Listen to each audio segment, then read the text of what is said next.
Un sommet de 2 jours pour restructurer l'aide humanitaire et les réponses mondiales aux crises contemporaines tenues en Turquie s'est conclu mardi. Plus de 5000 délégués de 177 États membres étaient présents.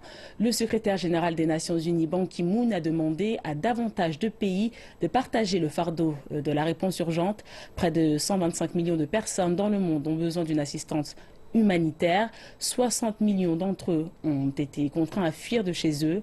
La Turquie a accueilli plus de 3 millions de réfugiés. Il s'agit du plus important nombre de réfugiés. Reportage. Les 2 jours de la journée mondiale humanitaire d'Istanbul portaient principalement sur la question « Pourquoi l'aide ne fonctionne-t-elle pas ?»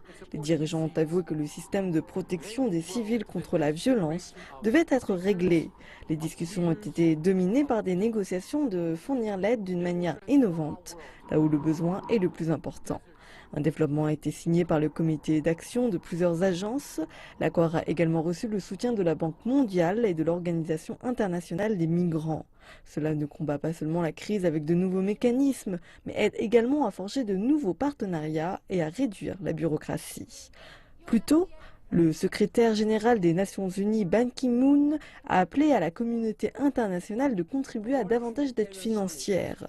Le Danemark a signé un accord avec le Programme alimentaire mondial et s'est engagé à payer une somme de près de 94 millions de dollars en financement flexible.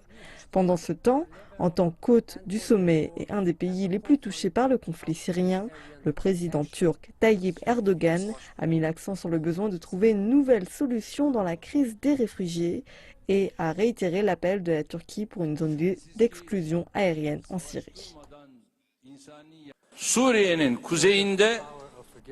Nous avons suggéré la construction d'une nouvelle ville dans le nord de la Syrie. J'en ai discuté avec les chefs des nations développées. Tout le monde s'inquiète de la sécurité. Et je leur ai dit que nous pouvons prendre des précautions sécuritaires comme des zones d'exclusion aérienne. Si nous ne sommes pas aussi courageux que les terroristes, nous ne pouvons pas nous battre pour l'humanité. Vous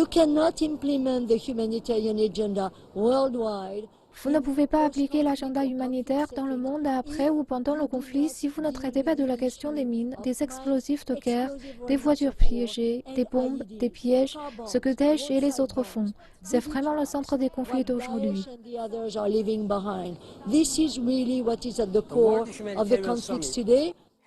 Des progrès ont été rapportés, mais de toute évidence, aucune grande percée n'a été faite.